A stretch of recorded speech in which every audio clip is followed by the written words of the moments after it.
fossil fuel subsidies.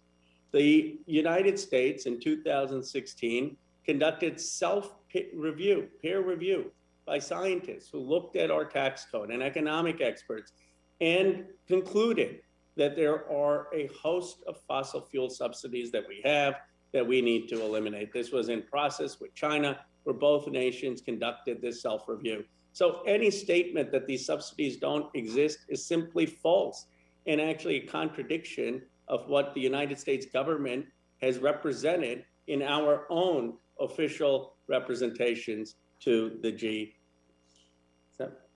Oh, you're not quite yet. Just can you get started? We want to do that. So we're not live?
Without objection, the chair is authorized to declare a recess of the committee at any time.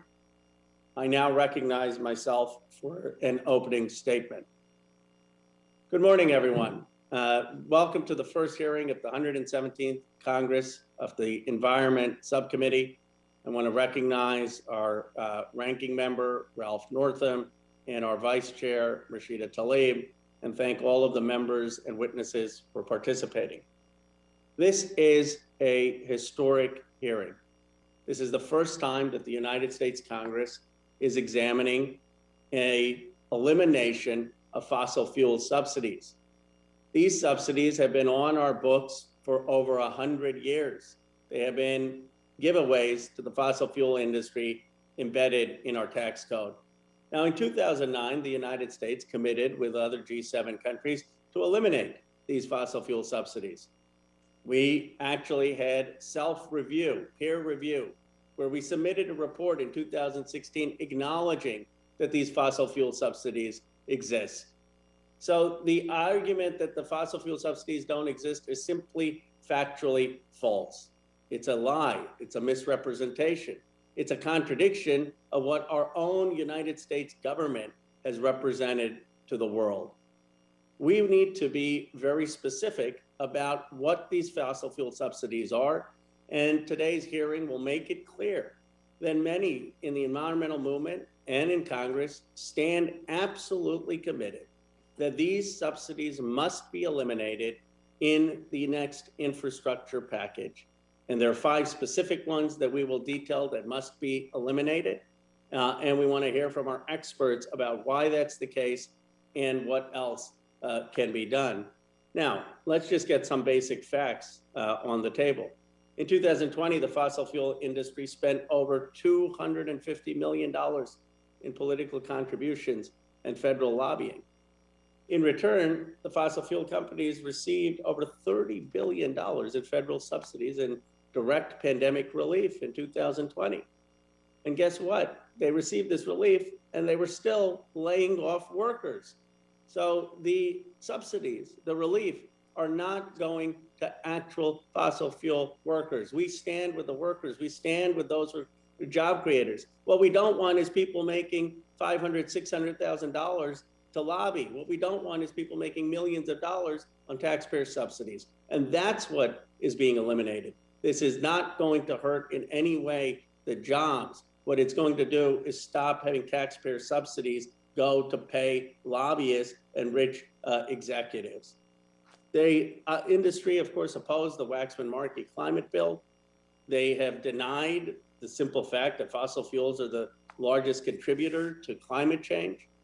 Despite the ad campaign, everyone knows that fossil fuels create greenhouse gas emissions, and these fossil fuel subsidies are outdated and need to go. Oil Change International found this expenditure costs $2.3 billion annually for just the tax deduction on intangible drilling costs. The tax deduction for the percentage depletion, which started in 1926, cost $1.3 billion annually. We need to make sure we start to eliminate these. We will hear testimony from Tara Hauska and Jill Hunkler, both really inspirational people, about how fossil fuel production pollution has affected their communities. And that's the impact that it's having on real people. You know, Vice Chair Tlaib always makes it personal. I mean, this is actually leading to excessive pollution in communities, and they will testify about the impact it's having on them and their neighbors and their families. We will also hear testimony from Greta Thunberg, the world famous climate activist, about how ending fossil fuel subsidies are absolutely essential to the leadership in the world, that it matters that we have these fossil fuel subsidies eliminated in our infrastructure plan, not just for the United States, but Ms. Thunberg will tell us why it matters for the world. And we will hear testimony from Dr. Joe Aldi and Peter Erickson about fossil fuel subsidies not supporting energy independence or jobs and other ways that actually can support energy independence and jobs. The largest subsidies that must be eliminated include deduction for intangible drilling costs, the percentage depletion, the MLPs, corporate tax exemption for fuel master limited partnerships, the last in, last out accounting, and the dual capacity taxpayer credit. These are the 5 things we insist must be ended in this infrastructure bill. And of course, I'm also proud to co-sponsor the End Polluter Welfare Act with Senator Sanders and Representative Omar. That's even more comprehensive about all the fossil fuel subsidies. We're focused on the top 5, but there are many more, and that's why I'm proud on that legislation, to be on that legislation. The bottom line, this hearing will expose what the fossil fuel subsidies are in our tax code, expose that they're out of date, make it clear that they must end, and make it clear that the environmental movement in the United States is absolutely committed to ending these in this infrastructure bill. With that, I want to now recognize our distinguished ranking member, Member Northam, for his opening statement. Thank you, Chairman Rokon. It's Norman. I've been confused with Ralph Northam. I apologize for that, sir. That's fine. Chairman Rokon, I appreciate you having this meeting, this committee hearing, and I want to thank the witnesses for taking the time to appear before the subcommittee. I'd like to begin by acknowledging the amazing progress that the United States has made on climate change. We are leading the world in reducing emissions, having reduced more than the next 12 emissions reducing countries combined. Because these reductions have come via innovation and market forces, energy costs have decreased nationwide. While it really wasn't reported by the media, the Trump administration made substantial progress to protect the environment. Combined air pollution emissions fell more than 7%, while simultaneously growing the economy, particularly before the COVID-19 pandemic.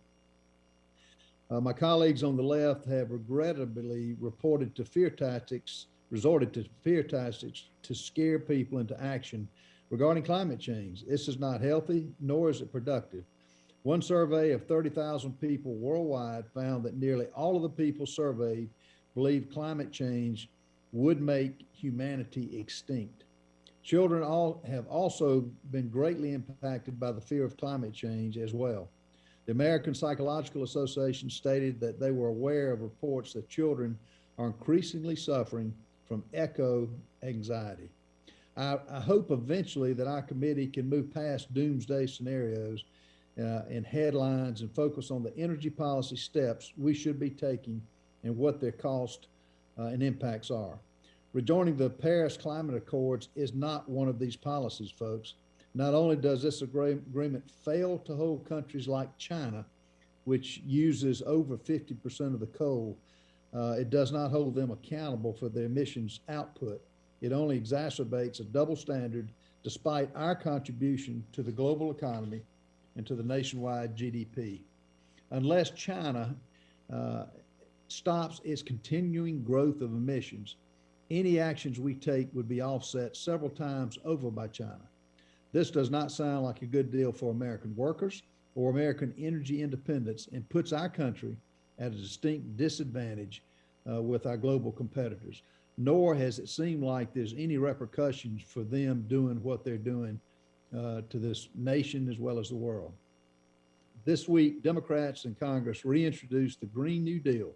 It should actually be called the Radical New Doom because it is not really about climate change. Only 6% of it really goes toward any type of climate, 6 to 9%, any type of change in the climate. It's an effort by the far left to remake our economy and do away with affordable energy while destroying millions of jobs. Make no mistake, the Green New Deal is not an infrastructure plan. The Republican Study Committee has found that the Green New Deal could potentially result in a 286% increase in energy bills per household, and about 50% of the entire American economy would be under government control. As a former small business owner, those numbers are terrifying, they're staggering, and it goes against America's great tradition of a free market system. As Republicans, we will continue to support responsible policies that work to solve our problems by promoting innovation and investing in clean and clear energy infrastructure. However, I do fear that a premature move away from fossil fuels, particularly for poor areas, means that they will continue to have little access to the type of cheap, reliable energy that enables economic growth and allows for the provisions of clean water and sanitation, widespread vaccination, and preventative child health services. I look forward to hearing from the Republican witness today from the American Petroleum Institute about the impact on jobs in his industry if the Green New Deal were to become a reality. I also look forward to learning about the impact proposals by Democrats that will have on oil and gas industry if it is treated differently under the United States tax code. The United States is fortunate to have a copious clean energy natural resources. We must use those resources to advance American interests while continuing to lead the world in emission reductions. Not back policies that increase our dependence on foreign countries or are hostile to American interests. Inexpensive, accessible energy has led to technological, medical, and other advances that have driven the American economy and increased the U.S. life expectancy. Thank you again, Mr. Chairman, and thank you for today's witnesses. I yield back. Thank you, Ranking Member Norman, and appreciate your being a partner in areas where we can collaborate and appreciate your participation.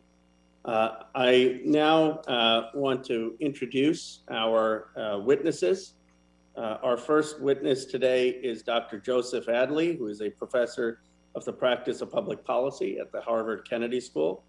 Next, we will hear from Peter Erickson, who is the Climate Policy Program Director for the Stockholm Environment Initiative. Then we will hear from Tara Hauska. Tara is the founder of the Jinu Collective. We will also hear from Jill Hunkler, who is a 7th-generation resident of the Ohio River Valley. And then we will hear from Greta Thunberg, who is a world-renowned climate activist. Finally, we will hear from Frank Macchiarola, who serves as a Senior Vice President of Policy, Economics, and Regulatory Affairs at the American Petroleum Institute. The witnesses will be unmuted so we can swear them in. Please raise your right hands. Do you swear or affirm that the testimony you're about to give is the truth, the whole truth, and nothing but the truth, so help you God? Yes. Yes. Let the record show that the witnesses all answered in the affirmative. Thank you. Without objection, your written statements will be made part of our official record. With that, Dr. Aldi, you are now recognized for your testimony. Good morning, Chairman Khanna, Ranking Member Norman, and members of the Subcommittee on Environment. My name is Joe Aldi, and I'm a professor of the practice of public policy at the Harvard Kennedy School. I have worked on the issue of fossil fuel subsidies and climate policy more generally as a former government official, in my research and in my teaching. I'm grateful for the opportunity to share my insights today, especially as we have new leadership in the White House and new voices in Congress prepared to combat the climate crisis with the urgency that this challenge demands. U.S. government continues to subsidize the production of oil, gas, and coal through tax policy and energy policy. To enable an evaluation of these subsidies, I presented in my written testimony 5 policy principles that can inform our understanding of what constitutes good and effective energy and climate policy and distinguish it from poor and ineffective policy. Let me briefly review these now. First, energy and climate policy should correct market failures. Well-functioning markets do not need government interventions, but markets that produce too much pollution, too little innovation, or too little competition merit policy intervention. Second, energy and climate policy should promote cost effectiveness. Cost-effective design ensures that the American taxpayer gets the biggest possible social return, such as improved public health from cleaner air and fewer threats from a changing climate for a given tax expenditure or policy cost. Third, energy and climate policy should contribute to fairness and justice. Fair policy should create a level playing field. A just policy should recognize the disproportionate historic burden of environmental pollution and infrastructure siting borne by low-income households and communities of color, and should it reduce such disparities.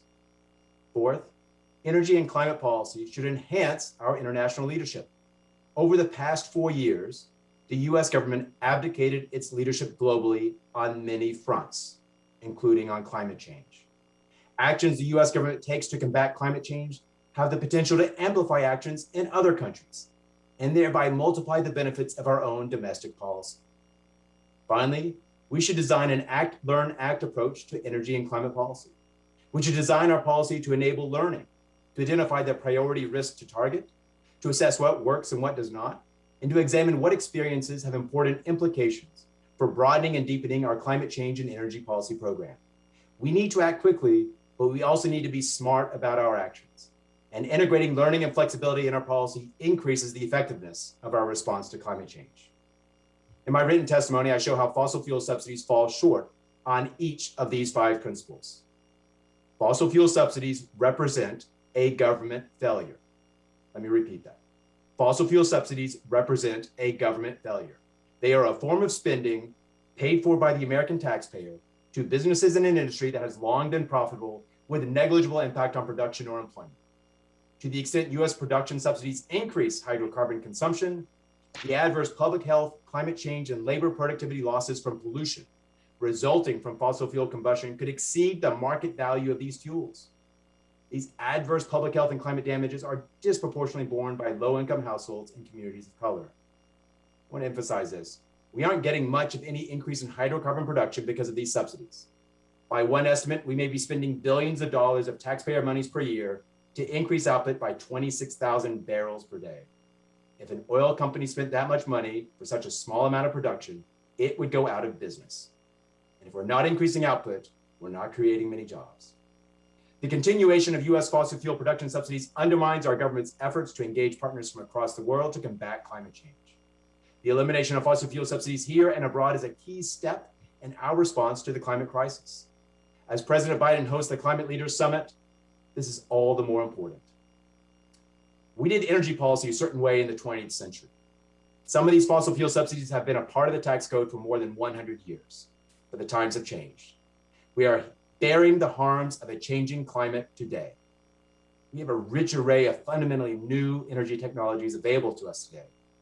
We need a new energy policy for the 21st century that can combat the climate crisis and improve the well-being of people throughout our country and around the world. The first step towards a more effective modern energy policy should be to eliminate fossil fuel subsidies. Thank you, Chairman Connor. Thank you very much. Now, thank you, Mr. With that, if we could have Mr. Erickson, you're now recognized for your testimony. Thank you, Chairman Khanna and Ranking Member Norman, for this opportunity to testify today.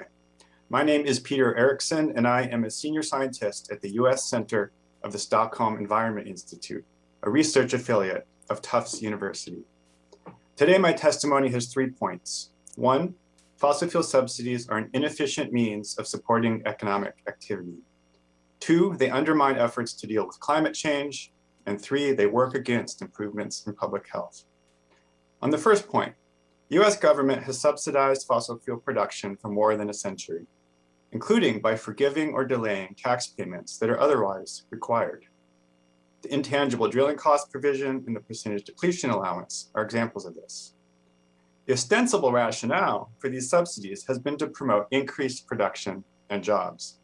However, the vast majority of the value of subsidies goes to new oil and gas wells that are already expected to be profitable and would be developed anyway. For example, my research has found that over 96% of subsidy value flows directly to excess profits over and above the profits required to satisfy minimum investment hurdles. Most of the value of these subsidies is therefore not contributing to jobs on the ground. Second, fossil fuel subsidies undermine efforts to deal with climate change. Subsidies can, at times, make production of fossil fuels higher than it would otherwise be. This happens when oil and gas prices are very low and companies otherwise have little or no incentive to drill. These subsidy-driven increases in drilling, even though relatively small, still raise global greenhouse gas emissions, undercutting other hard-won gains on the climate crisis. Subsidies therefore work against the need to rapidly wind down emissions from burning oil, gas, and coal. Further, subsidies can have symbolic effects since their continued existence may be read by other nations as a sign that the US is not taking its commitments to subsidy reform or to climate action as seriously as it should be. In 2016, with other G7 governments gathered in Japan, the US committed to eliminate fossil fuel subsidies by 2025. By following through on this, the US would encourage other countries to do the same, multiplying the benefits. Third, fossil fuel subsidies work against needed improvements in public health.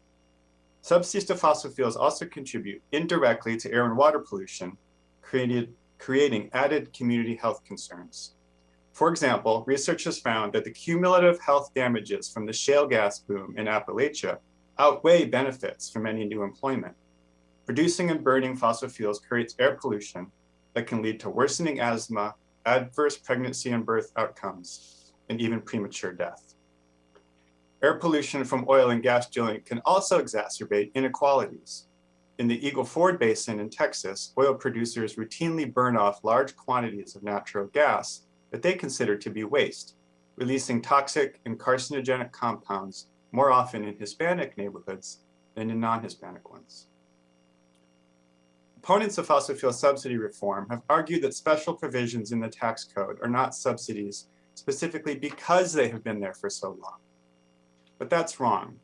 Policies that provide financial benefits to companies at a cost to the public, whether provided through the tax code or otherwise, constitute just as much a subsidy as writing a check, if these financial benefits are not generally available to other industries. Not only do tax preferences meet that definition of subsidy, so do other policies that extend beyond the tax code. For example, governments often charge companies inadequate fees to cover the cost of retiring oil and gas wells. The result is a cleanup bill that now totals hundreds of billions of dollars and may well be paid by the public rather than the companies that created the pollution. In summary, subsidies to fossil fuel producers are an inefficient means of creating jobs. They hold back the low carbon energy transition, and they work against efforts to improve public health. Thank you to the committee for this important hearing. Thank you, Mr. Erickson. Now we'll hear from Ms. Hauska. You're now recognized for your testimony. Bonjour and hello, Ginawa. My name is Tara Hauska. I'm an attorney organizer from Koochiching First Nation in Anishinaabe on the border of Minnesota and Ontario. I'm the co-founder of Not Your Mascots and the founder of GNU Collective. I spent 6 months out on the front lines of fighting Dakota Access Pipeline, which is still operating illegally right now, today, at this moment. And I'm also engaged in the movement to defund fossil fuels and a multi-year struggle against Enbridge's Line 3 in my own territory. So a really common perception of Native people is that we're people of the past, that we're the static footnote in history. But we were here before the arrival of the United States. We were here before Canada, and we are still here today. There is this long dispossession of genocide and removal, and then there's like nothing after that. People seem to think that we didn't keep progressing after the 1800s. But the reality is that we're just 5% of the population globally, Indigenous people, and we hold 80% of its biodiversity. We're the last holders of the sacred places all over Mother Earth. Despite this, our voices are almost entirely absent from the table of solving climate crisis. But despite the reality of what's actually happening, our sovereignty is not absolute. It's often subject to the whims of judiciary or a confusing web of governmental authority influenced by special interests. Solution beyond teaching the basics of life, that we all need healthy air, water, soil to live, that we can't drink money, no matter how you try to spin it, is the imperative that we stand together centering justice, equity, and to reconnect to the living world by being in community with our mother. We know what a just transition should look like, and we have to find out what that looks like for everyone, because water shortages are already happening all over the world. We have to protect communities that are at risk, like my own. We are the people who are impacted first and worst by climate crisis, yet we are the people who often contribute the least to climate crisis. Native people have never lost our connection to the land and to the water. Many of us live in community with our mother as a practice, not in theory. I always ask people to find out where their water comes from, where their food comes from, and to internalize what that actually means. People buy things and don't have a second thought about the hands and places that their purchases came from. They turn the tap or buy a bottle of water and don't think about that journey from the earth to their lips. Everything comes from somewhere. Every bit of life comes from the earth, and everything is returned to the earth, including human beings. So in my own territory, Enbridge's Line 3 is one of the dirtiest fossil fuels pipelines. It would be one of the largest tar sands oil pipelines in the world, carrying up to 915,000 barrels a day of tar sands through our sacred wild rice beds, through our territory, to the shore of Lake Superior, through the Mississippi headwaters. It uses underhanded methods to achieve its project goals and plays loose and fast with safety and spill response plans. So First Nations, tribal communities, environmental groups, communities across the Great Lakes region have been fighting for over 7 years to stop this corridor and to stop Line 3. We are suing in the courts. Three different Ojibwe nations are suing. Minnesota's own Department of Commerce is suing for failure to justify the line via their oil forecast. And the people are fighting on the ground, literally chaining themselves to the machines. Over 250 people have been arrested at this point since December, arrested during the middle of a pandemic, climbing into pipelines, climbing into frozen tar sands lines, literally trying to fight for their lives, for their futures. It's mostly young people that are taking these actions. Line 3 is personal for me because it goes through my people's territory and endangers that what sits at the center of our migration story, which is wild rice. There are threats to the drinking water of millions. There's all these irrevocable harms of climate emissions and Line 3 being a 10% expansion of the tar sands. But when it comes to the wild rice, it's a threat to our cultural survival. We're talking about cultural genocide yet again in the history of this nation. Wild rice is at the center of our culture and our connection. It's the only place in the world that wild rice grows. Our traditional economies of harvesting somehow are expendable to the economy of extraction. We endured forced theft, removal, theft of lands, theft of culture, and now we endure the history's want to eradicate what we have left. So I recognize that my words might appear idealistic, that I do not understand the way of the world, that it cannot change so readily or so easily. I wonder, though, if this committee and we as people believe that we have truly conquered the earth, if we can actually live without water, if we are civilized when the cost is globalized destruction of our shared and only home. We are in rough shape as a species. I want to look upon the faces of my grandchildren and tell them I did everything I possibly could to give them a better world, that I didn't linger in words and incremental policy without substantive action as the world burns and the seas rise. I hope that you do too, and I pray that we move forward together. Very much. Thank you, Ms. Hauska. Now, Ms. Hunkler, you are recognized for your testimony. Thank you. It's an honor to have this opportunity to share the truth about fossil fuel extraction in Appalachia. I respect the members of this committee and appreciate your courageous leadership in service of the people. My intention is to share this truth. Continuing to subsidize the fossil fuel industry will not only perpetuate the climate crisis, but the plastics pollution, environmental justice, and public health crises as well. I'm a fracking refugee. I was forced from my home at the headwaters of the historically pristine Captina Creek watershed in Belmont County, Ohio, after being surrounded by oil and gas infrastructure and its associated pollution, including a compressor station, 78 fracking wells, an interstate and gathering pipelines, all within a 5-mile radius of my home. I lived in the hollow below with Slope Creek running through my yard. Air pollution from these facilities emanate volatile organic compounds, some of which are known carcinogens. They're heavier than air and they hover in the hollows. I never imagined that my quiet country and healthy way of life would disappear. The negative health impacts we experienced were too much to bear. Belmont County is the most heavily fracked in the state with over 595 producing wells. Those of us living in these once peaceful hills are not only dealing with negative health impacts. We are also experiencing unsafe roadways due to industry traffic, air and noise pollution, public spring and well water contamination, pipeline explosions, and well pad fires, including one operated by a Norwegian oil company that contaminated a stream, resulting in the death of 70,000 fish. Our water supplies are being depleted by industry withdrawals from our reservoirs, ponds, and streams. In 2018, a fracking well blowout in Belmont County caused the largest methane leak in U.S. history, forcing residents to evacuate their homes for weeks. And in another horrifying incident, a brine truck accident contaminated Barnesville's reservoir with radioactive materials. At the time of the spill, the Ohio Environmental Protection Agency water test results showed a spike in radium, a naturally occurring radioactive element that is brought to the surface in the fracking process.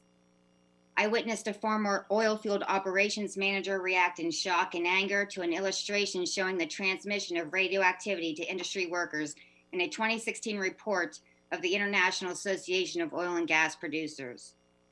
The industry continues to tout misinformation about America's clean energy future when in fact it produces toxic, radioactive waste, destroys massive amounts of precious water for its singular use, and makes the region poorer rather than richer in the long run. There are 240 Class II wastewater injection wells in Ohio. 1.5 billion gallons of wastewater have been produced here. Now fracking wastewater has been permitted to be transported via barging on the Ohio River, threatening the drinking water supplies of 5 million people. In the years since the fracking boom began, Belmont and other Eastern Ohio gas-producing counties haven't gained jobs. In fact, we have lost more than 6,500 jobs, according to the data from the Bureau of Economic Analysis and Bureau of Labor Statistics. And the region's population has declined by more than 13,000 people, according to research by the Ohio River Valley Institute, which has dispelled myths of lasting economic benefits and job creation in Appalachia. fracking counties and corrected misconceptions that cutting subsidies for the fossil fuel industry is cutting jobs. I am living in a sacrifice zone due to the polluting and poorly regulated oil and gas industry, and now the petrochemical industry wants to invade and create even more toxic air pollution. The industry will require even more fracking in our region to provide feedstock to make plastics. The regulatory agencies are already failing to protect communities from air pollution from fracking, and now they have granted air permits to the PTT Global Chemical Ethane Cracker Plant. If constructed, the Thai-owned facility would spew hundreds of tons of hazardous contaminants into the air each year. The cracker plant would draw ethane supplies from the proposed Mountaineer natural gas storage facility, which would develop salt caverns to store up to 3.5 million barrels of explosive, highly flammable NGLs next to and potentially underneath the Ohio River. Companies are securing federal support for these petrochemical projects in the form of loan guarantees from the Department of Energy. This cannot be allowed to happen. We are asking the subcommittee and the Biden administration to halt the continued development of oil and gas and petrochemical industries. We must embrace a better vision for Appalachia, creating renewable energy economies and regenerative agricultural development. A global commitment must be made to restore peace and harmony with nature and one another. We shall remain persistent and resistant to all that threatens our children's future. Thank you. Thank you. Thank you, Ms. Hunkler, for your testimony. Now I want to recognize Ms. Thunberg. You're now recognized for your testimony. Thank you. And first of all, thank you for inviting me and for holding this hearing. I don't represent any financial or political interests. I'm not a lobbyist, so I can't negotiate, make deals, or compromise. I have nothing to offer you, nor am I a scientist. All I can do is to urge you to listen to and act on the science and to use your common sense. And I'm not even going to explain why we need to make real drastic changes and dramatically lower our emissions in line with the overall current best available science. It is the year 2021. The fact that we are still having this discussion, and even more that we are still subsidizing fossil fuels directly or indirectly using taxpayer money, is a disgrace. It is a clear proof that we have not understood the climate emergency at all. If you compare the current so-called climate policies to the overall current best available science, you clearly see that there's a huge gap. The gap between what we are doing and what actually needs to be done in order to stay below the 1.5 degrees Celsius target is widening by the second. And the simple fact, an uncomfortable fact, is that if we are to live up to our promises and commitments in the Paris Agreement, we have to end fossil fuel subsidies, stop new exploration and extraction, completely divest from fossil fuels, and keep the carbon in the ground. Now, especially the US, taking into account the fact that it is the biggest emitter in history. And just to be clear, that is not my opinion. It is what the science clearly shows. And yet, this is just the very minimum amount of effort that is needed to start the rapid sustainable transition. And it may seem like we are asking for a lot. And you will, of course, say that we are naive. And that's fine. But at least we are not so naive that we believe things will be solved through countries and companies making vague, distant, insufficient targets without any real pressure from the media and the general public.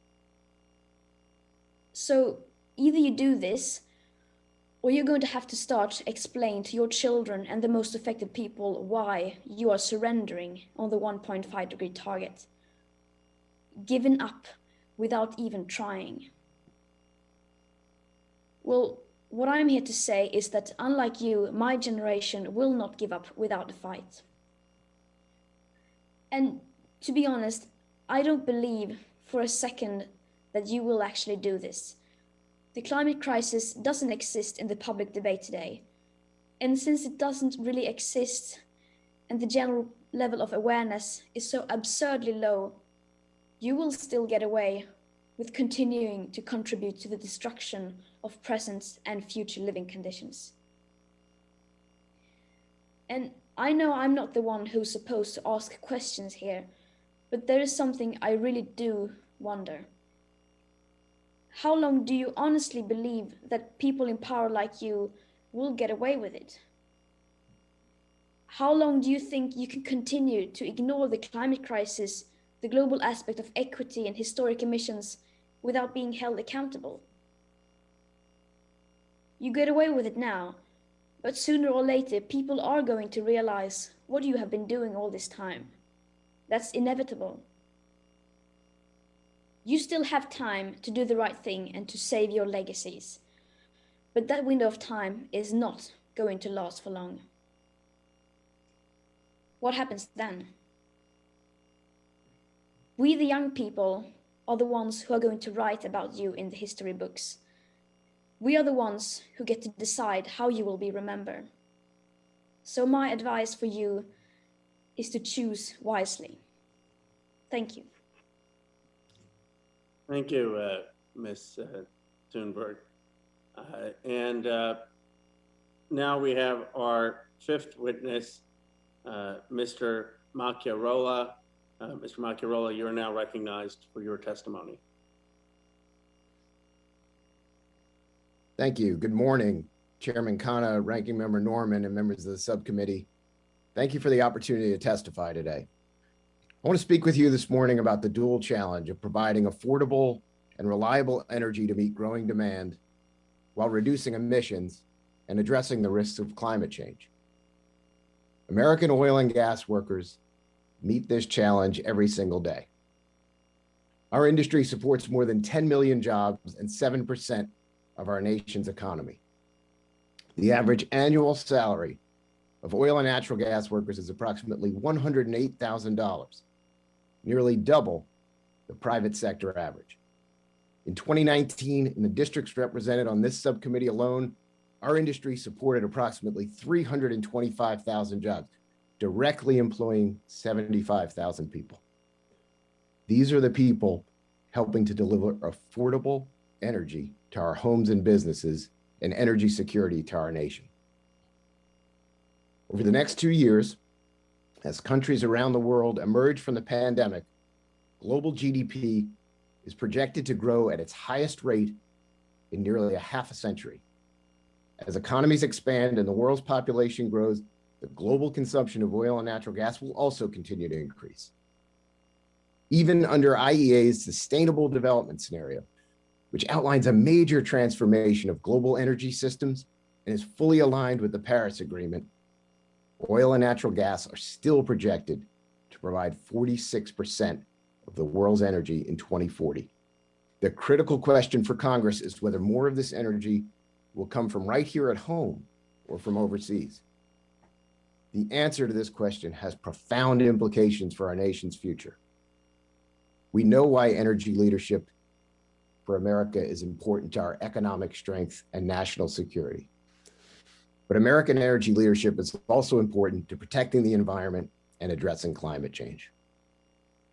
Our commitment to environmental protection is clear, as the United States is now the global leader in both energy production and CO2 emissions reductions.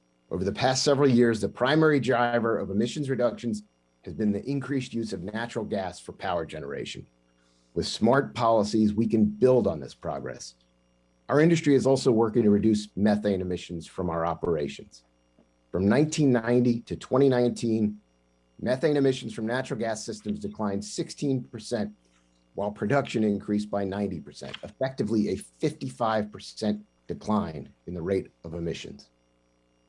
To build on this progress, API recently released our Climate Action Framework, a series of public policies and industry initiatives that provide tangible solutions for policymakers, industry, and the public to help meet the challenge of climate change. As this committee examines tax and energy policy, I'd like to emphasize the importance of a federal tax policy that promotes investment in the United States and ensures America's leadership role in the global economic recovery. As it applies to oil and natural gas industry, provisions covering natural resources take into account the need to recover the costs associated with various investments to support reinvestment back into the business. This includes deductions for the recovery of payments for expenses like equipment, labor, and wages. These cost recovery mechanisms are not subsidies, but rather common tools that allow businesses to expand, invest, and create jobs. Furthermore, unlike tax credits that reduce a tax obligation outright, these measures do not affect how much our industry pays in taxes, but rather the timing of such payment. These investments made help businesses grow and ultimately provide significant revenues to the American taxpayer. Over the past decade, the U.S. Department of the Interior dispersed approximately $10 billion per year generated from energy production on federal lands and waters, $12 billion in 2019 alone. In addition, excise taxes placed on our products provide significant revenues for infrastructure projects. In 2019, federal fuel taxes generated $36 billion for highways and bridges that help keep our nation moving. It's essential we implement effective and achievable policies that allow us to continue to reduce emissions while supporting America's economy and energy security. The oil and natural gas industry stands ready to work with you to do just that. Thank you for the opportunity to testify, and I look forward to the committee questions. Thank you. Thank you. Thank you, Mr. Macchiarella, for your testimony. And now we are going to proceed to the questioning. Everyone on the committee who wishes to ask questions will have 5 minutes, and I will begin. The chair now recognizes himself for 5 minutes of questioning. Let me say I was moved, Ms. Thunberg, with your very eloquent statement about how we will be judged in history and how you plan to write it. Do you think that the Biden administration must make repealing these 5 fossil fuel subsidies the first and highest priority in the next infrastructure bill? Yes, I mean, you don't need me saying that this is, of course, should be one of the top priorities. But if you do ask for my opinion, then yes, of course. Because if you look at the overall current best available science, that is clearly, it shows that is what is needed right now. So, yeah, definitely. And could you speak a little bit, given your international perspective, about what message we would be sending in Congress if we passed an infrastructure bill and did not have the elimination of fossil fuel subsidies in there after we ran on that and after it's in the president's plan? And if, let's say, we did not have that, what message would that send to other countries? I guess it would send the message that you're not really taking it serious, that you are talking very much, but not really taking action. I know that sounds very oversimplified, but that is what it all comes down to. We're all talking about these distant targets and we are gonna act and we have reduced our emissions and so on. But we can talk as much as we want, as long as we don't take real bold action right now, reducing the emissions at the source, then it doesn't really mean anything. At least that's what I, as a young person and talking from an international perspective, that's the signal that you will be sending out. Would it be fair to say it would be a gut punch to young people and the environmental movement around the world if these fossil fuel subsidies aren't eliminated in this infrastructure bill? Yeah, pretty much. That's a good description. Mr. Macchiarella, I listened very carefully to your statement because I was perplexed when you said that there was no special fossil fuel subsidy, as you've said in a number of your public statements. And I was trying to understand how you're under oath, how are you possibly saying that? And it seems to me I understand the loophole now that you're trying to invoke. You say they pay the taxes, but this is just a matter of time. Can you explain to us what the standard tax accounting practices mean for depreciation if there was not the intangible drilling deduction? How many years does standard tax accounting allow for? Sure. Chairman, I think in reference to the IDC specifically, I think the way to think about this is in terms of the similar treatment that research and development gets in the tax code. What we're trying to do is incentivize reinvestment back into projects to be able to. I don't want to interrupt. What would the standard, just so we're on the same page, what would the standard tax accounting be? The standard tax accounting depreciation? The current tax accounting appreciation is over a longer period of time. Do you know what the standard tax accounting depreciation would be? But over how many years? I mean, it's a simple question. I mean, I assume you know the basics. Congressman, Mr. Chairman, I think the answer is it's over 7 years. And what the intangible drilling deduction does, and you may want to have people brief you next time before you come to Congress. It's a 7-year standard deduction. And what the intangible drilling does is for oil companies, they get to deduct expenses on the first year for 7 years. Do you understand the concept of the present value of money? I certainly do understand that. And just to be clear, the research and development tax credit and other tax credits can't be taken all at once. Every other industry has standard tax accounting at 7 years. You say you're not for any special exemption. Would you be fine using standard accounting practices for every other industry for the oil and gas industry? Can you commit to that today?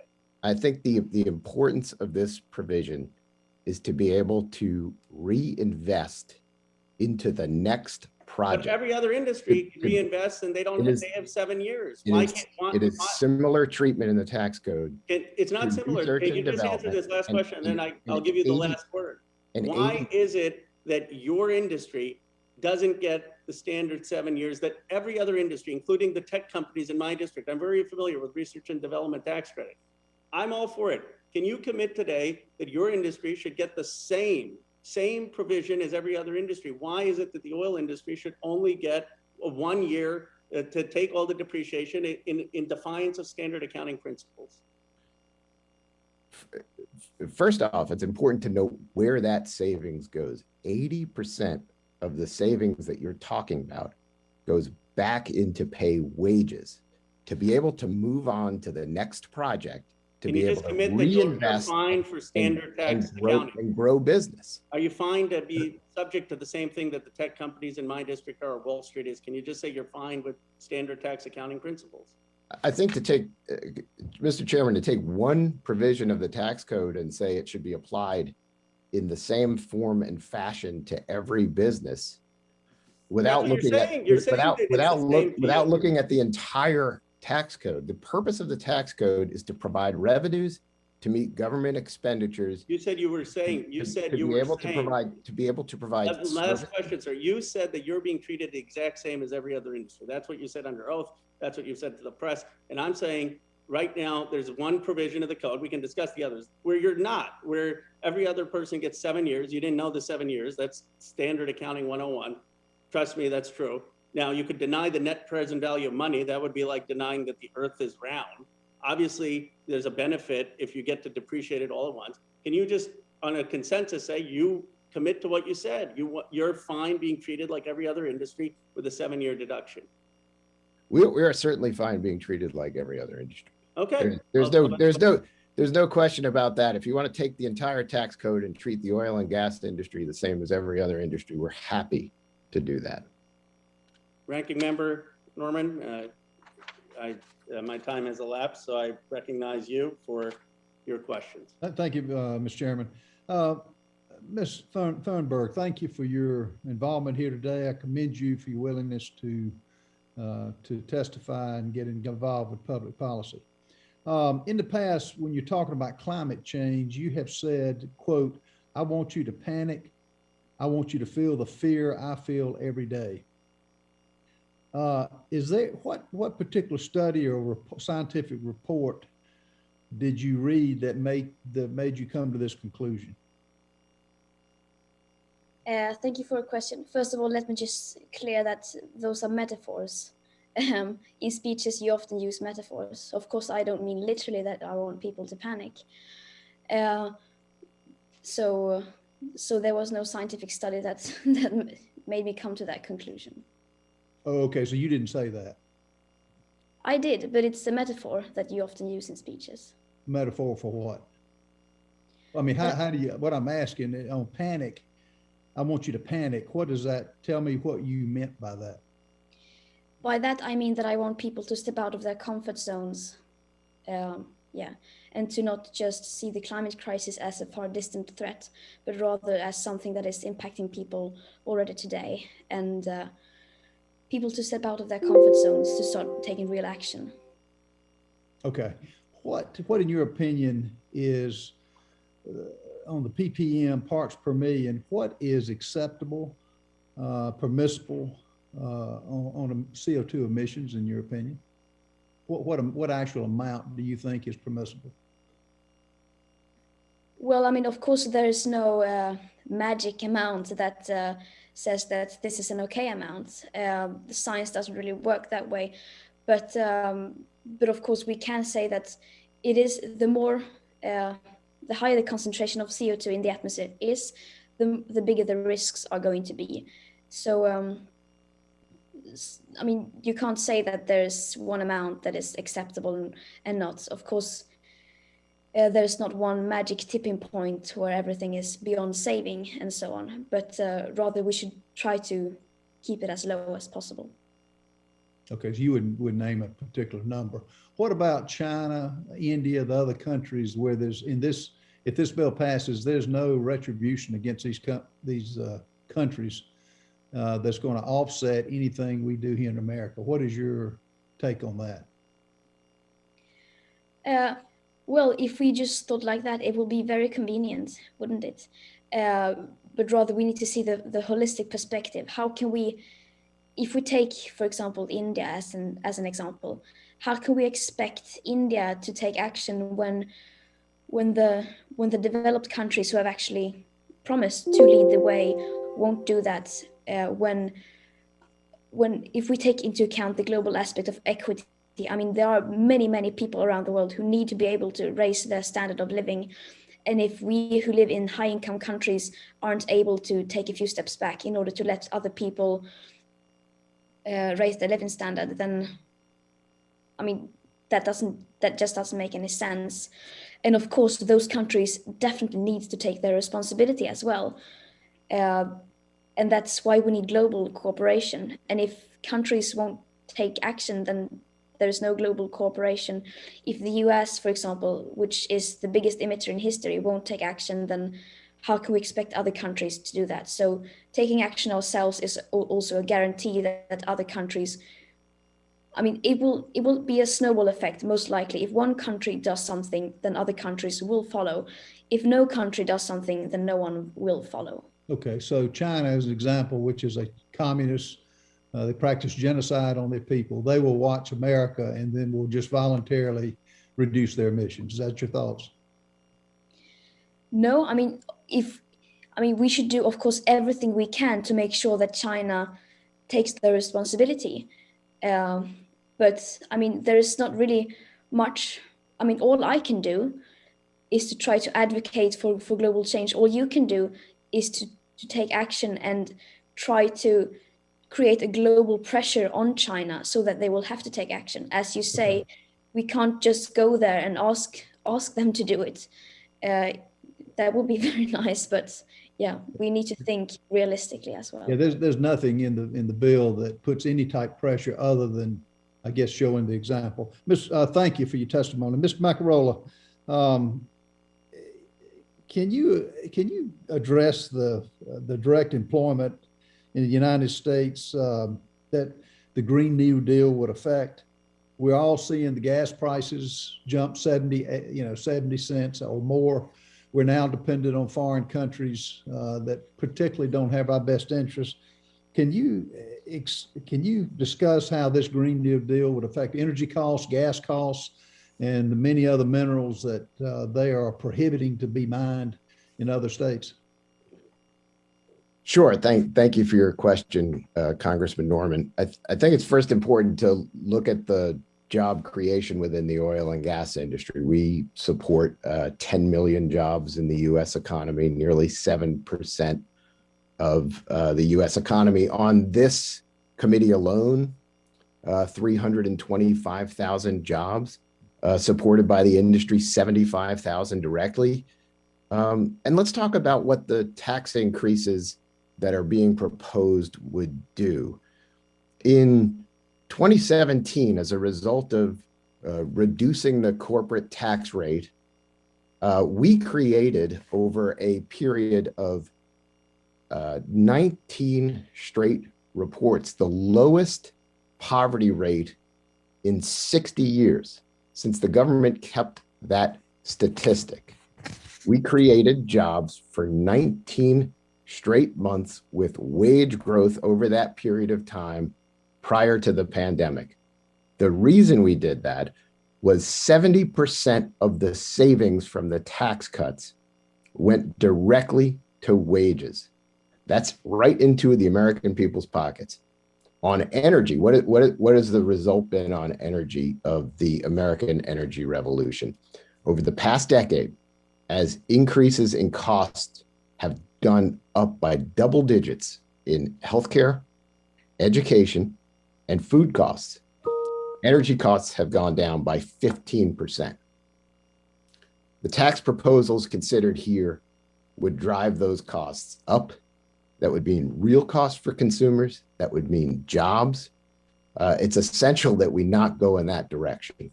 Thank you for your question, Congressman. Okay, you would agree corporations don't pay taxes, people pay taxes, don't they? People do pay taxes. And the fact that the depreciation schedules differ from industry to industry, the oil and gas industry is not like my industry, the real estate business. It's a different type of business. One size doesn't fit all. Would you agree? One size does not fit all for all industries. That's right, Congressman. Member Norman, I want to give you some more time. Your time has been expired, but I want to be polite. So maybe just one or two more. Well, that's fine, Chairman. I didn't. Thank you so much. Appreciate it. Thank you. Thank you you. can answer the question, the witness. Sure. Thank you, Mr. Chairman. Thank you for the question, Ranking Member. I think what you try to do in a tax code is to provide revenues to meet government services, but you need to ensure a fair return for the taxpayer, but also U.S. competitiveness. We are in an increasingly globally interconnected world where competitiveness is essential. Some of the provisions that the chairman discussed would directly impact that competitiveness, particularly the double taxation on income earned or on taxes paid overseas. So it's absolutely essential that you look through the lens of U.S. competitiveness as you establish provisions within the tax code. Thank you for the question. Thank you, Ranking Member. I now want to recognize our distinguished chair, Carolyn Maloney, who really has prioritized climate change and the environment as a focus of the larger committee. And she's so committed to this issue that she's been joining us for part of this hearing. So Chairwoman Maloney. Thank you, Mr. Chairman, for allowing me. We're on the floor voting now, and I have to be managing a bill, but I wanted to be here for your first subcommittee hearing and to congratulate you on being a chairman and also on focusing your first committee hearing on such an important topic. So, Mr. Chairman, one of the most painful realities of the climate crisis is that the path forward is paved with common sense, yet we seem incapable of finding our footing. As a nation, all we need to do is follow the science and fairly weigh the costs and benefits to see that the only viable path forward is one that revolutionizes our energy policy, builds a sustainable economy, and creates millions of clean energy jobs. If we fail, the consequences will be catastrophic, but if we are successful, the benefits will be tremendous. It's that simple. Just in my home state of New York, there are hundreds of thousands of hospitalizations, emergency room visits, and premature deaths that could be avoided And the economic value of these health benefits could exceed $3.5 trillion. The US could take action today. Congress and the administration have a duty to lead and a responsibility to act without delay. Ms. Thunberg, you often identify the fact that global leaders fail to act rationally when it comes to the climate crisis. We have the science and the data. We see the climate changing before our eyes. We hear what will happen to us and to our children if we fail to act, and yet we still don't act.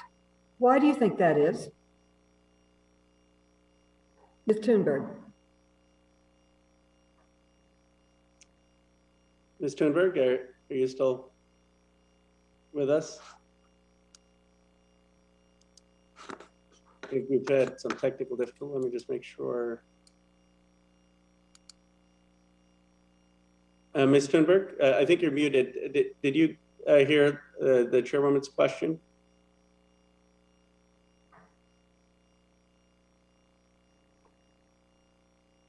Can we check? I don't think she's hearing it, the audio. Ms. Thunberg, can you hear us? Is the problem on our side or on her side? I think it's on her side. Ms. Thunberg, if you could raise your hand if you can hear us. No, I don't think she's hearing the feed. Ms. Chairwoman, apologies. While we get the technical issue fixed, I don't know if you had questions for any of the other witnesses. My questions were for this extraordinary young woman. So I'll just wait. She's right there, and so let's just work with the staff is working to try to fix the link as we speak. Oh, why don't you go back to another Republican, and if we can get a hearing to her, then we'll continue. Okay, unfortunately, these technicalities sometimes take a long time.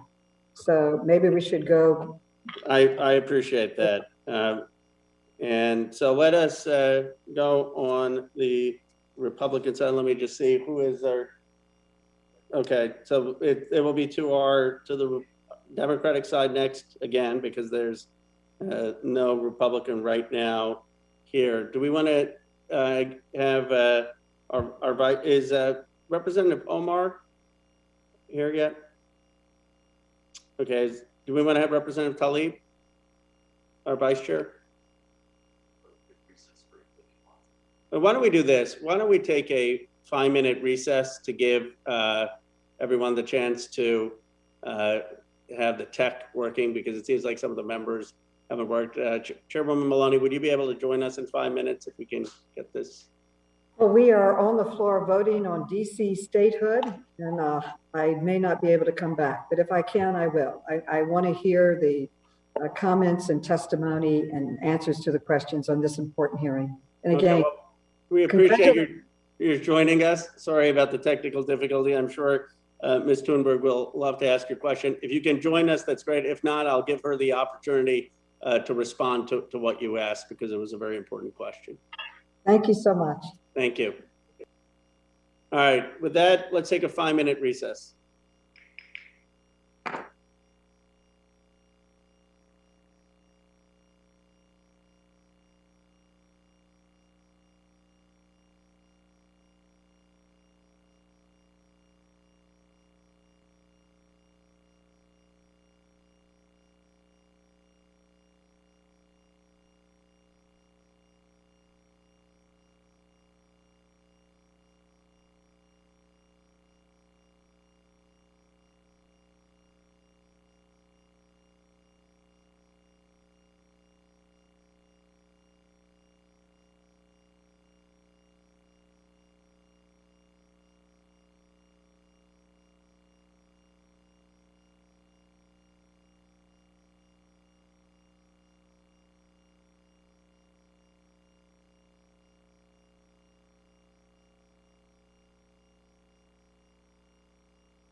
question, Chairwoman Maloney said, you often identify the fact that global leaders fail to act rationally when it comes to the climate crisis.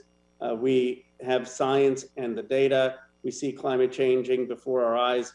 We hear what will happen to us and to our children if we fail to act, and yet we still don't act. And I think her question was, why are people not acting? And so Ms. Thunberg, if you wanted to answer her question, that's our Chairwoman Maloney, and then we'll turn to our Vice Chair, Rashida Tlaib. Ms. Thunberg, did you have any comments?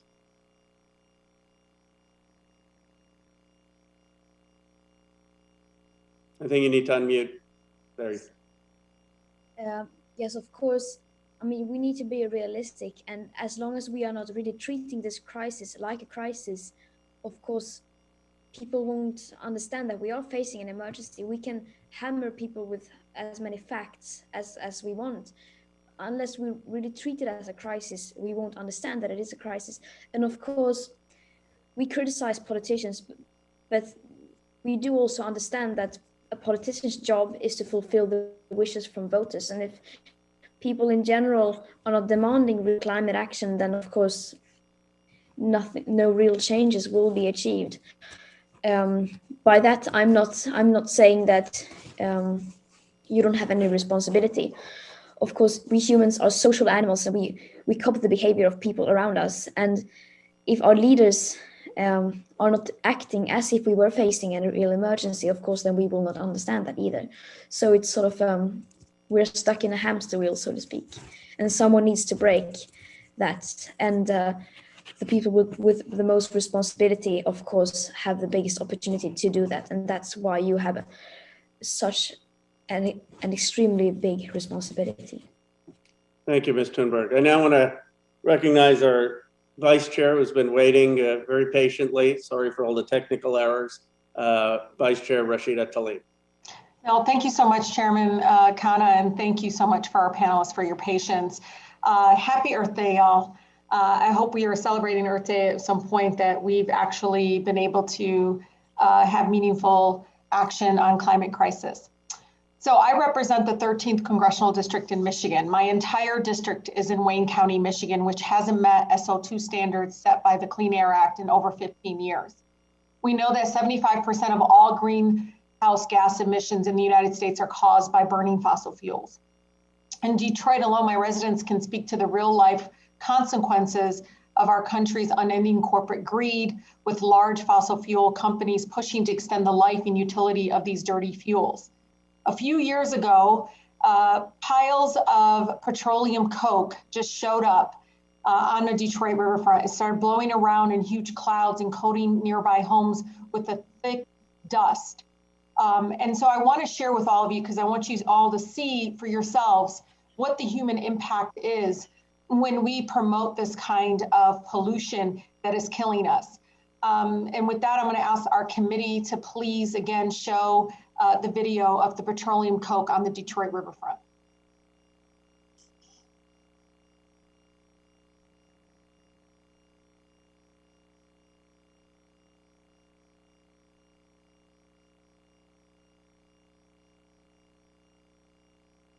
Mr. Chair, I can continue and we can go back to the video if necessary. Why don't you continue, given the technical difficulties we've had, and then if we can, we will. Well, it turned out a lot of the clouds, many folks didn't really know what it was. We found out it was petroleum coke, some call pet coke, a byproduct of the Canadian tar sands extraction, which is turned around and sold in the United States by companies for cheap fuel source abroad.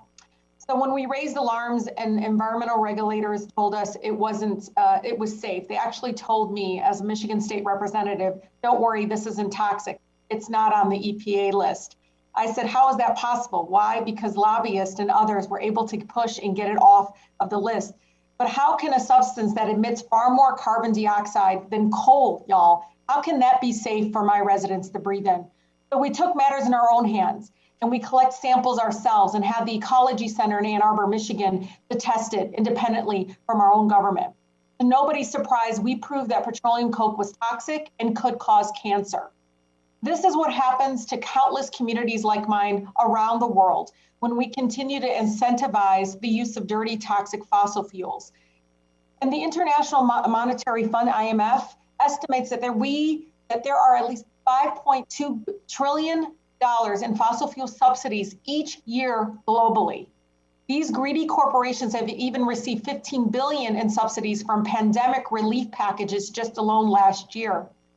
This is so egregious, the egregious amount, especially for the industry that has spent decades spreading misinformation about climate change and has spent millions lobbying to defeat climate legislation here in Congress, all for profits, regardless of the human cost on life.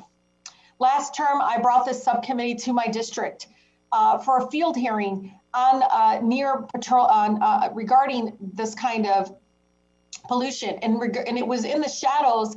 The hearing was done in the shadows of the Marathon Petroleum and the pollution, again, in the 48217 community neighborhood in Detroit, which is the most polluted zip code in the state of Michigan.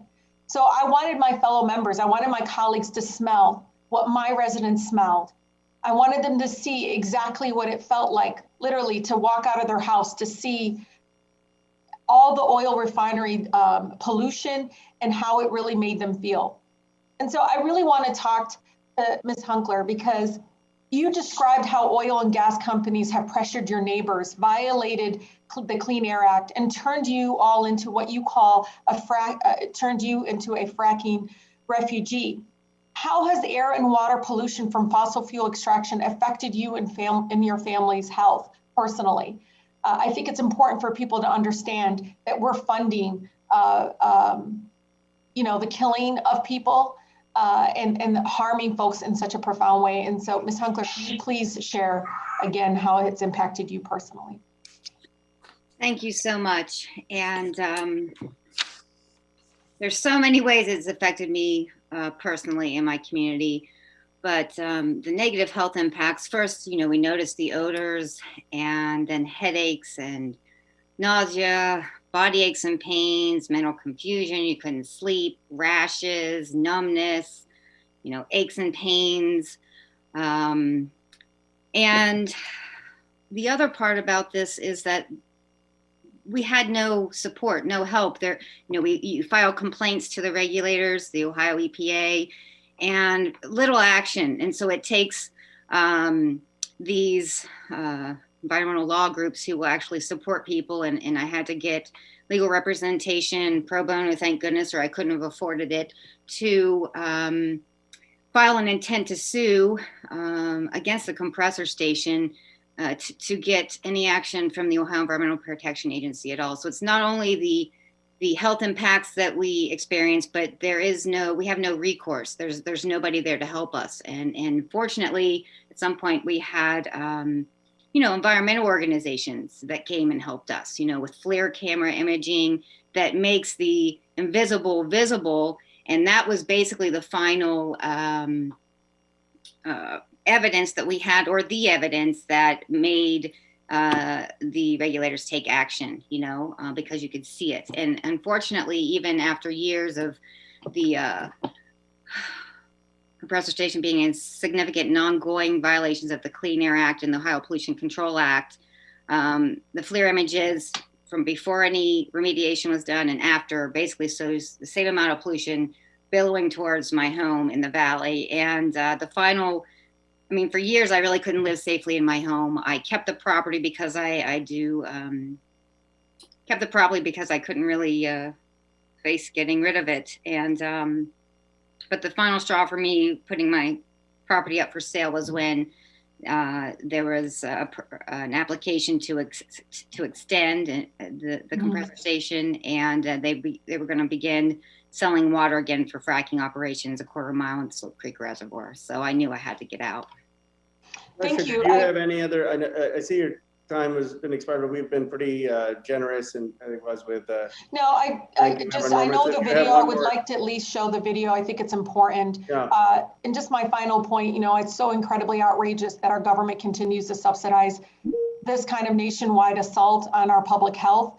And I just want you all to see the result of us funding these kinds of, toxicity. It is important for you to see It took Jill to get people to visualize it with flare.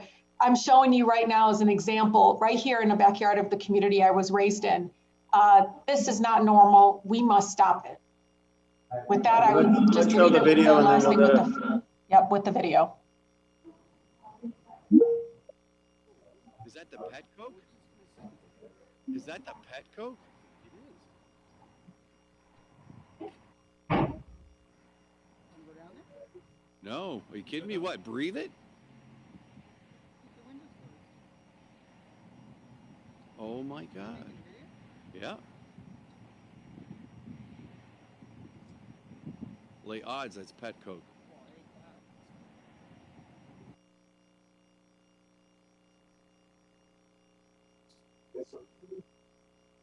Thank you, Mr. Chair. I yield. Thank you. Thank you very much for your leadership. Now I want to recognize Representative Harrell for 5 minutes for your questioning and comments. Thank you, Mr. Chair. Hope you can hear me okay. You can. Thank you. I really do appreciate this hearing. It's very important, and just a little reminder that, you know, I'm so thankful for the fossil fuel industry. You know, 46% of the fossil fuels goes to the making of gasoline, but 54% is used in so many products that we take for granted every day. And in fact, if not for fossil fuels, we wouldn't even be having the capability to have these remote calls and talks right now because of the plastics and medical devices, eyeglasses, pantyhose, asphalt, road, shoes, tires, bottle for water, iPhones, cosmetics. I could go on and on. So I just want us to be very, very mindful of the products that are important to us on a day-to-day, in each of our day-to-day lives. But with that, I'd like to ask Mr. Macarola a couple of questions. If he's still on, I'm hoping he still is. I know there was a little technical difficulty. But in 2019, the oil and gas industry contributed 39% of New Mexico state budget funding critical programs such as education and infrastructure. Can you quantify the industry's nationwide contribution to states, the overall number of jobs that your industry supports, and the nature of those jobs, if you have those numbers available, or maybe your best estimate, please? Sure. Thanks for your question, Congressman. I think if you look at the gasoline tax, which supports our infrastructure, roads and bridges and highways, you're talking about $36 billion. You're talking about $14 billion in severance taxes across the states that provide for critical programs in education and infrastructure and conservation.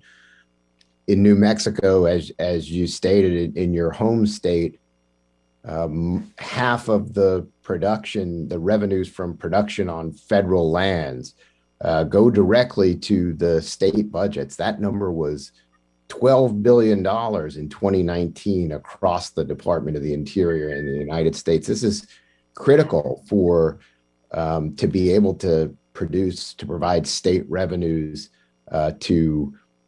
for education programs and other critical priorities that governors have.